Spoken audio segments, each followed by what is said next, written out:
Assalamualaikum warahmatullahi wabarakatuh. Alhamdulillah. Nasta'inu wa nastaghfiruhu wa na'udzu billahi min shururi anfusina wa min sayyiati a'malina may yahdihillahu fala mudhillalah wa may yudlil fala hadiyalah. Asyhadu an la ilaha illallah wahdahu la syarikalah wa asyhadu anna Muhammadan abduhu wa rasuluhu alladzi la nabiyya ba'd. Qala Allah ta'ala fil kitabil karim, a'udzu billahi minasyaitonir rajim. Bismillahirrahmanirrahim. Laqad kafaral ladzina qalu innallaha wal masihu ibnu maryam wa qala al masihu ya bani israil a'budu rabbi wa rabbakum innahu may yusyrik billahi faqad haramallahu alaihi jannata wa ma'wahu nar wa mal zalimina min ansar. Wa qala Rasulullah sallallahu alaihi wasallam fil hadits man kana akhiru kalami la ilaha illallah dakhala jannah. Sadaqallahu alazim wa rasulillahil karim. Amma ba'du. Nah pemirsa dan Moreh Reski yang insya Allah dirahmati Allah Subhanahu Wa Taala, alhamdulillah kita bersama lagi dengan channel kesayangan kita, channel Graha Mu'alaf, yang alhamdulillah terus menyuarakan kebenaran, terus menyuarakan upaya pembentengan terhadap akidah umat dan memberikan pencerahan kepada umat Islam untuk jauh daripada upaya pemurtadan, dan serta sekaligus menjadi asbab hidayah bagi seluruh alam, sehingga banyak jiwa akan diselamatkan mencapai Islam, dinul Islam, agama yang insya Allah dirahmati oleh Allah Subhanahu Wa Taala. Inna dinna indallahi Islam. Nah pemirsa yang insya Allah dirahmati Allah Subhanahu Wa Taala, dan juga moderator Bung Reski yang insya Allah dirahmati Allah Subhanahu Wa Taala, kesempatan malam hari ini saya bersama dengan Mbak Nur Aini, seorang mu'alafah yang kemudian masuk Islam menyusul, dan kebetulan Mbak Nur Aini ini adalah kakak kandung saya sendiri,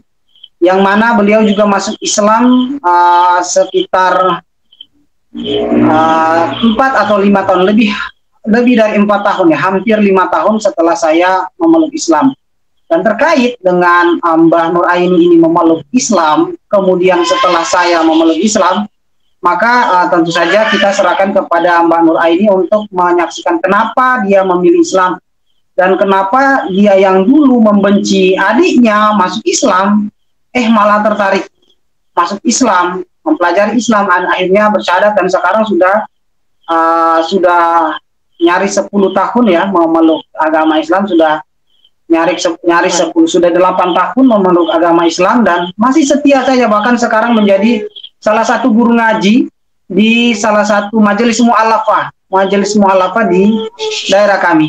Dan untuk itu bagaimana beliau masuk Islam, mengapa, apa cikal bakal, dan apa yang membuat dia tertarik memeluk Islam setelah saya, adiknya, masuk Islam, maka saya akan langsung terus serahkan kepada Mbak Nur Aini sebagai narasumber kita pada malam hari ini. Silakan Mbak Nur Aini. Assalamualaikum warahmatullahi wabarakatuh. Waalaikumsalam warahmatullahi wabarakatuh. Perkenalkan, nama saya Nur Aini. Mungkin ada salah satu yang sudah mengenal saya lewat channelnya adik saya Filipus. Nah itu dia seperti kesaksian saya yang sebelumnya di channelnya, bahwa saya dahulunya adalah seorang penatua gereja karismatik, yang dahulunya saya itu adalah seorang pelayan altar di gereja saya. Kenapa saya masuk Islam? Seperti kesaksian saya yang sebelumnya, bahwa saya memeluk agama Islam itu karena ada rasa keingintahuan saya, rasa penasaran saya dengan saudara saya, yaitu adik saya sendiri, yang adalah seorang pendeta, dan kami keluarga tidak tahu. Dan pada waktu itu kami merasa kecewa dengan dia, karena dalam keluarga kami dia adalah satu kebanggaan kami, di mana kehidupan keluarga kami yang serba sederhana, dan kami membanggakan dia. Waktu itu dia adalah seorang pendeta yang sudah sekolah bertahun-tahun. Kami perjuangkan dia untuk bisa masuk pendidikan sekolah Alkitab yang ada di Merauke sana. Dan pada akhirnya kami keluarga harus kecewa dengan dia, karena tanpa kami ketahui dia telah memeluk agama Islam. Secara keluarga, secara manusia, kami begitu terpukul dengan pernyataannya bahwa dia sudah memeluk agama Islam. Sedangkan yang kami kenal dalam keluarga kami adalah keluarga besar Nasrani. Ya, jelas saja pemirsa, sebagai kakak saya begitu merasa sangat kecewa, bahkan sakit hati, karena seorang adik yang kami banggakan dalam keluarga kami, seorang adik yang sudah mengangkat derajat atau nama keluarga kami pada waktu itu, dia harus mengecewakan kami keluarga. Kami sudah berjuang dengan segala kemampuan kami, dengan materi kami yang serba berkekurangan. Kami harus berjuang menyekolahkan dia di salah satu sekolah Alkitab. Nah, itu dia dengan kekecewaan saya waktu itu, sehingga timbul ada rasa kebencian saya terhadap dia. Sampai pada waktu itu dia menyatakan bahwa dia sudah memeluk agama Islam. Saya sempat berdebat dengan dia. Ini masalah karena waktu itu dia kayaknya mau mengajari saya sesuatu, tapi hati saya tidak ingin menerima apa yang dia katakan kepada saya. Dan kami berdebat sehingga saya emosi, dan pada waktu itu karena saya benci dia, saya usir dia dari rumah saya. Saya mengusir dia dengan saya mengejar dia pakai parang. Karena waktu itu saya benar-benar benci, saya benar-benar kecewa dengan pernyataannya bahwa dia telah memeluk agama Islam. Ya, jelas saya sebagai yang tertua di keluarga kami begitu sangat-sangat kecewa dengan dia.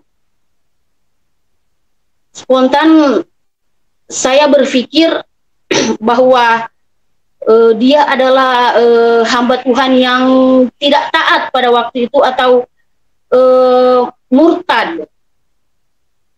Dengan rasa kekecewaan saya itu timbul rasa ingin tahu saya dengan Islam.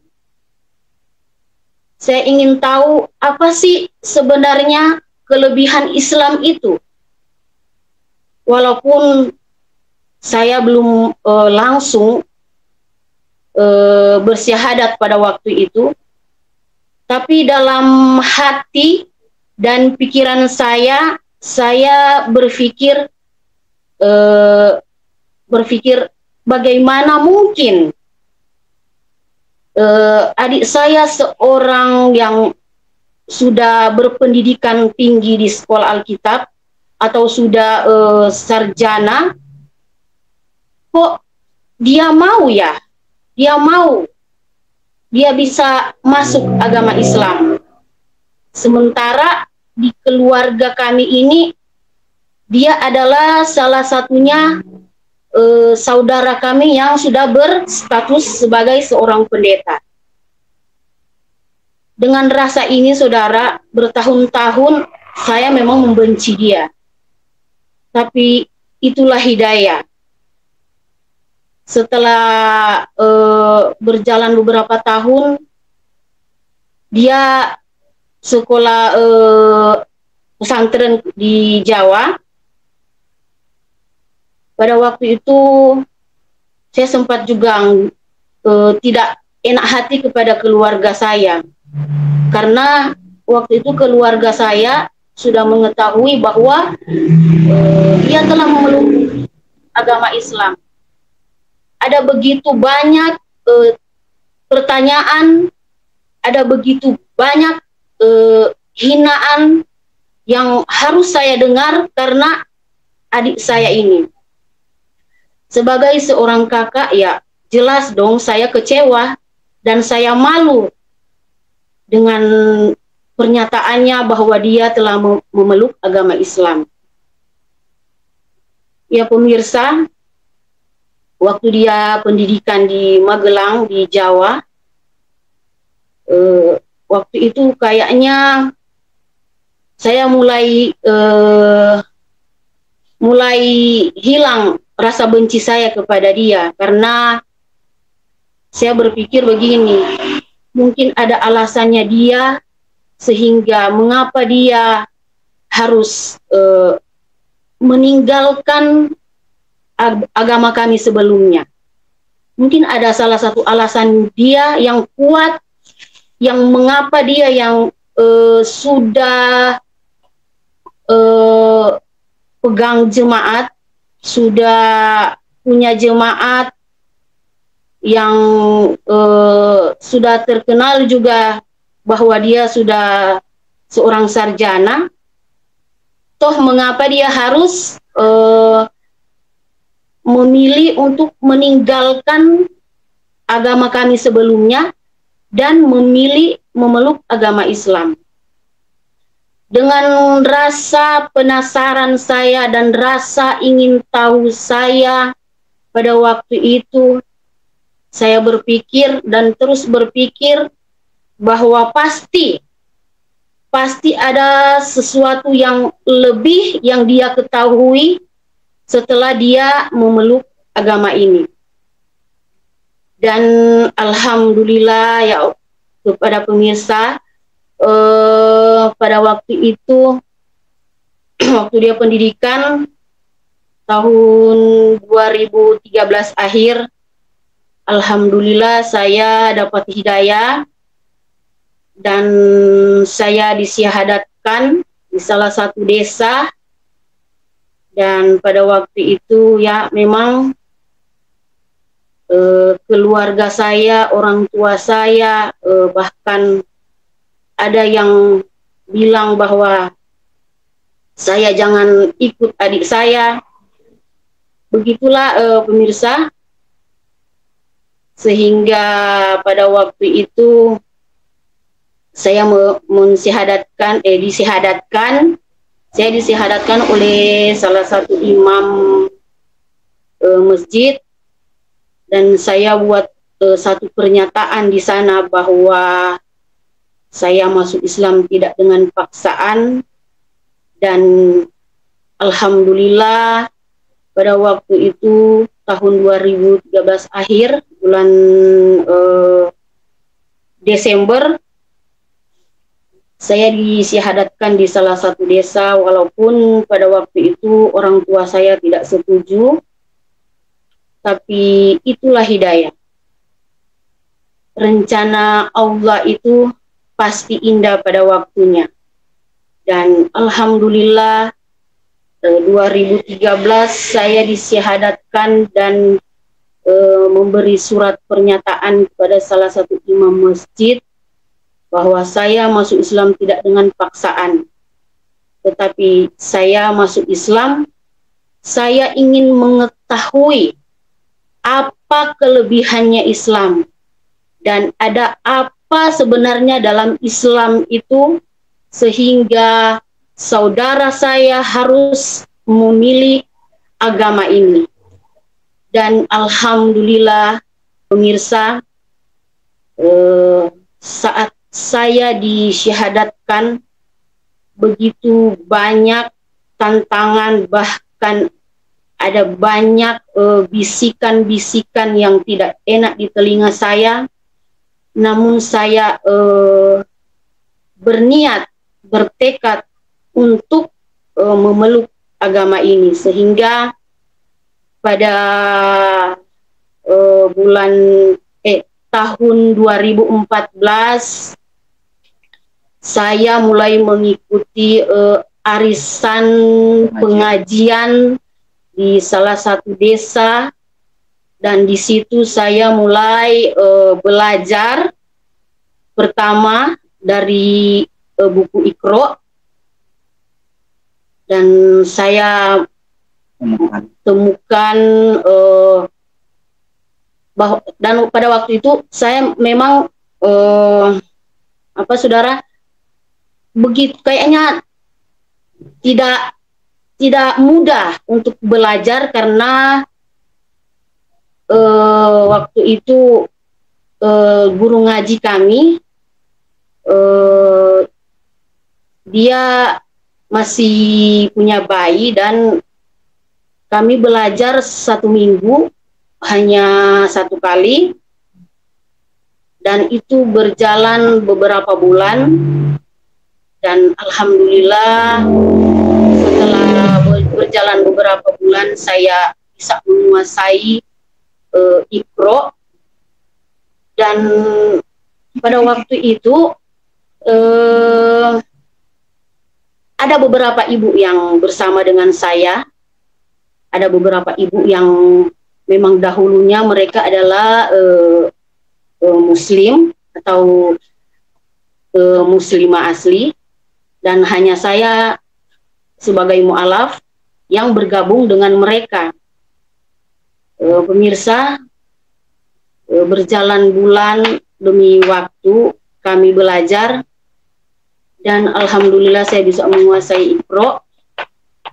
Dan tapi pada waktu saya menguasai Iqra, ada beberapa teman saya yang saya melewati mereka. Kami belajar bareng, tapi mereka belum bisa sampai lebih berprestasi dari mereka, dan lebih mudah mempelajari itu. Bahkan mereka bilang kepada saya bahwa kok saya sebagai mu'alaf lebih cepat mengerti daripada mereka. Dan alhamdulillah berjalan 6 bulan saya bisa masuk Al-Quran. Saya bisa masuk Al-Quran. Ada yang susah berarti. Nah, di sini saya berkata dalam hati, ternyata tidak susah belajar mengaji, asal kita ada niat dan ada kemauan untuk belajar. Dan alhamdulillah berjalan setahun saya sudah bisa dihatam, dan saya adalah salah satu dari mereka, dari muslimah lainnya. Saya adalah salah satu yang dihatam bersama mereka, dan kami ada sekitar, waktu itu ada sekitar 15 ibu. Saya adalah salah satunya dari mereka yang lulus masuk ke Al-Quran. Nah, sekarang Mbak Aini kerjanya apa? Jelaskan. Dan saya saat ini aktivitas sehari-hari saya ya sebagai ibu rumah tangga. Tapi di setiap malam Jumat saya membentuk salah satu kegiatan majelis taklim, dan kegiatan ini sebelum kami melakukan kegiatan arisan, kami melakukan pengajian, dan saya sebagai salah satu bukan mau bilang guru, tapi saya adalah satu ibu yang membimbing mereka. Ada beberapa mu'alaf yang belum bisa mengaji sama sekali, dan saat ini saya membimbing mereka memulai dari Iqra. Dan ada juga beberapa ibu yang memang muslimah tapi mereka belum bisa ngaji. Saya membimbing mereka juga dari Iqra. Itulah kegiatan saya setiap malam Jumat. Nah, intinya berarti sekarang kegiatannya berarti Mbak Aini adalah salah satu pengurus pengajian lah seperti itu. Jadi intinya setelah mengetahui, setelah mempelajari, berlandas dari kebencian seorang adik, yaitu saya sendiri ya Mbak. Jadi pemirsa, kakak saya ini memang betul-betul sangat membenci saya, dan akhirnya karena mengetahui Islam yang saya pelajari tidak seperti yang ditudingkan atau yang disajikan oleh media-media, akhirnya menyesal, orangnya menyesal, yang dulunya ingin membunuh, justru sekarang malah kembali bergandengan tangan untuk sama-sama insya Allah belajar itu Islam. Dan kemudian insya Allah anaknya, ada dua anaknya, tapi satu, insya Allah ke depan ini insya Allah akan disyahadatkan juga, dan insya Allah saya akan minta jadwal untuk Geraha Mu'alaf bisa live kan itu untuk pensyahadatan ponakan saya, yaitu anaknya Mbak Nur Aini. Jadi seperti itu. Jadi saya kira sekilas dulu, nanti mungkin bisa berkembang ke depan untuk tanya jawab ada yang mungkin ingin ditanyakan oleh pemirsa atau moderator kepada Mbak Nur Aini terkait mengapa memilih Islam dan bagaimana perasaannya ketika memilih Islam. Saya kembalikan ke Bung Red. Terima kasih Mas Filipus dan juga Mbak Nur Aini. Masya Allah ya, saya sampai merinding dengarnya. Sampai merinding saya dengar kesaksian Mbak Nur Aini. Saya sedikit ingin mengutip ayat di dalam Al-Quran ya, yakni dalam surat Al-Qasas ayat ke-56. Di sana diceritakan bahwa Allah Subhanahu wa Ta'ala memberikan peringatan kepada Nabi Muhammad bahwa sesungguhnya Nabi Muhammad tidak mampu memberikan petunjuk kepada orang. Akan tetapi di sana apa? Allah berkata, "Walakina alaha yadiman yashu wa huwa alamun bi'al muhtadina." Yang artinya Allah mampu memberikan petunjuk kepada siapapun yang Dia kehendaki. Jadi yang diberikan oleh Allah Subhanahu wa Ta'ala kepada Mbak Nur Aini ini benar-benar petunjuknya. Yang dahulunya dengan Mas Filipus Christian mungkin membencinya setengah mati ya. Tadi digambarkan dengan sampai bawa-bawa parang ya, namanya udah mau membunuh, itu udah apa ya, udah jengkelnya setengah mati gitu loh. Dan yang luar biasanya itu kepada adiknya sendiri gitu kan. Jadi seorang kakak yang sampai membawa parang ingin bunuh adiknya sendiri, itu udah luar biasa jengkelnya gitu loh. Sudah luar biasa jengkelnya. Benar-benar apa, udah gak ada ininya, udah tiada maaf bagimu lah kalau kata anak ABG zaman sekarang ya gitu. Tapi dengan melihat Mas Filipus semakin terus menggali tentang Islam sampai menjadi pendakwah sekarang gitu kan, yang mensiarkan kebenaran Islam, dan itu menjadikan menjadikan syafaat, bisa dibilang syafaat apa yang dilakukan oleh Mas Filipus. Lalu Mbak Nur Aini ini membenci hal tersebut, tapi kebencian itu menjadi sebuah syafaat yang sehingga penasaran, apa sih yang dilakukan oleh adik saya? Kok adik saya nih yang dahulunya seorang gembala gitu kan, gembala Tuhan, pelayan Tuhan yang taat, kenapa bisa murtad dari iman Kristus kan gitu kan pertanyaannya. Dipelajari dan dari itu semua menghadirkan petunjuk dari Allah Subhanahu wa Ta'ala atau hidayah. Nah ini yang Masya Allah sesuai dengan apa yang Allah firmankan di dalam surah Al-Qasas ayat ke-56. Seperti itu. Nah, ada yang menarik yang ingin saya tanyakan gini. Ketika Mbak Nur Aini bersyahadat, lalu apa yang pertama diucapkan kepada adik-adiknya Mbak Nur Aini, yakni Mas Filipus? Dan tentu Mas Filipus tahu dahulunya aja malah mau dibunuh gitu kan. Nah, ketika Mbak Nur Aini ini sudah mengucap asyhadu alla ilaha illallah wa asyhadu anna Muhammad abduhu wa rasuluhu, setelah menjadi seorang muslimah, lalu kata-kata apa yang pertama diucapkan Mbak Nur Aini kepada adik tercinta yakni Mas Muhammad Filipus? Monggo Mbak Nur Aini. Kata-kata pertama yang saya ungkapkan kepada adik saya bahwa alhamdulillah kita sudah seakidah dan saya sudah disyahadatkan masuk Islam. Itu saya beri, waktu itu dia tidak bersama saya, tapi saya mengabari dia dan saya katakan bahwa alhamdulillah, alhamdulillah saat ini saya sudah disyahadatkan dan saya telah memeluk agama Islam sama seperti adik saya.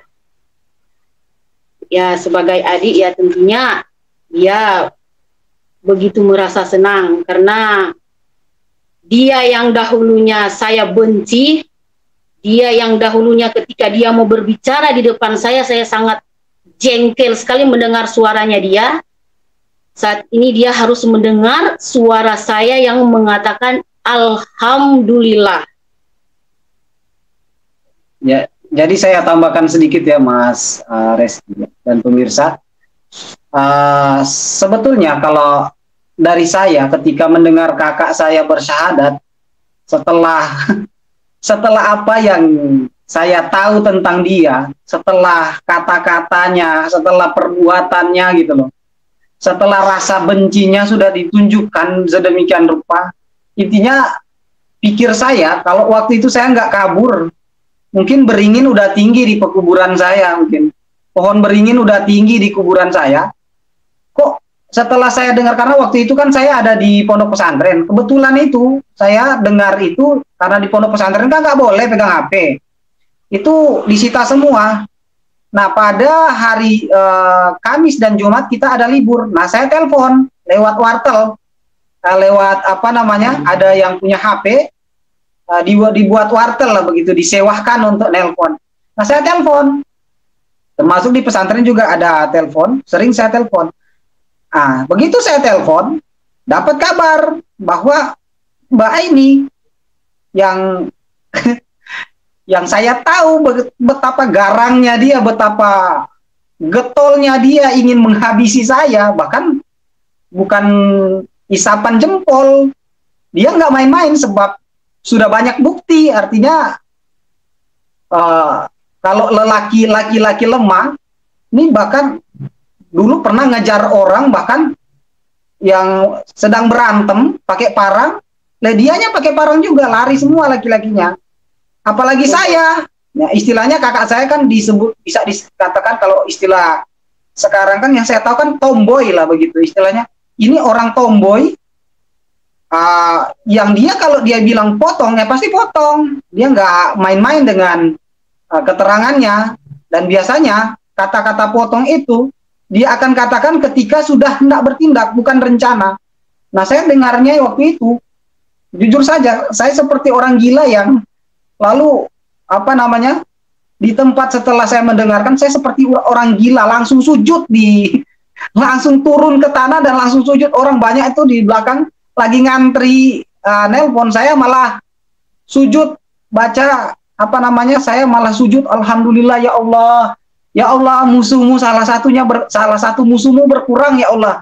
Ya Allah, terima kasih ya Allah, terima kasih. Pokoknya saya menangis sampai sejadi-jadinya. Itu orang yang ngantri di wartel sampai bilang, ini orang udah nggak sehat kayaknya deh.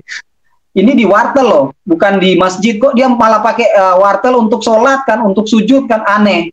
Karena saking senangnya saya loh, luar biasa bencinya, sekarang kok malah mengikuti saya kan, saya jadi heran lagi. Kalau saya mungkin masuk Islam kan wajar, dari koreksi, dari penelitian, dari observasi, dari pembelajaran, dari perbandingan, saya menemukan Islam itu.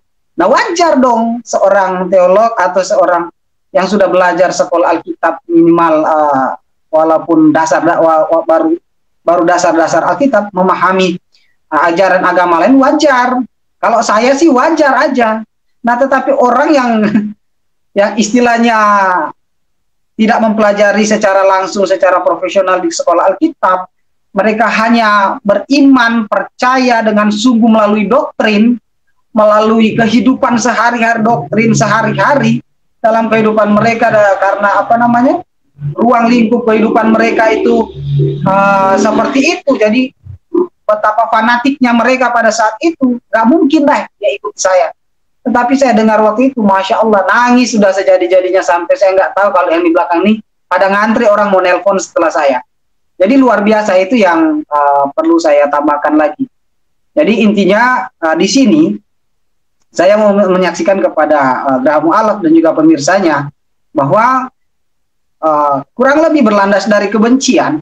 Terkadang kita akan merasakan cinta itu, Allah akan sisipkan rasa cinta itu di dalamnya. Dan akhirnya kita akan berubah dari rasa benci menjadi cinta. Nah, sebab itu pesan saya mungkin ya, menambahkan Mbak Nuraini ini, bahwa janganlah kita terlalu membenci Islam lah. Orang di luar sana yang fobia dengan yang mengalami sindrom Islamofobia, ya, janganlah terlalu, karena bencimu bisa berubah menjadi cinta. Dan betapa sakitnya ketika Allah Subhanahu wa taala membalas kejahatan kita dengan cintanya. Justru ini lebih sakit daripada azab sebetulnya. Karena azab itu setelah selesai azab itu selesai, maka kita selesai sudah, azab itu selesai sudah, penderitaan kita. Tetapi ketika Allah memberikan cinta kepada kita dengan hidayah, dengan kasih sayangnya, kita akan mendapatkan pukulan berupa rasa malu yang tak terhingga, dan bahkan sampai mati nggak akan pernah hilang itu rasa malu sama Allah. Kenapa? Karena kita tuh memberikan kejahatan, Allah balas dengan kebaikan. Kita tuh betapa betapa fanatik dan bencinya dengan agama Allah. Sekarang kita malah diberi karunia yang melimpah luar biasa, maka malu kita ini akan kita bawa sampai nanti ke liang lahat. Jadi justru azab Allah berupa siksa dengan azab Allah berupa cinta lebih sakit cinta sebetulnya, karena nggak membekas tetapi betul-betul menghantam dada dari detik demi detik sampai kita menutup mata. Itu pesan saya kepada para Islamofobia di luar sana, karena sesungguhnya kami ini adalah orang yang dulunya sudah sama-sama membenci itu Islam. Karena apa? Karena media-media mainstream yang menampilkan tentang citra Islam yang buruk membuat kami itu seperti ini.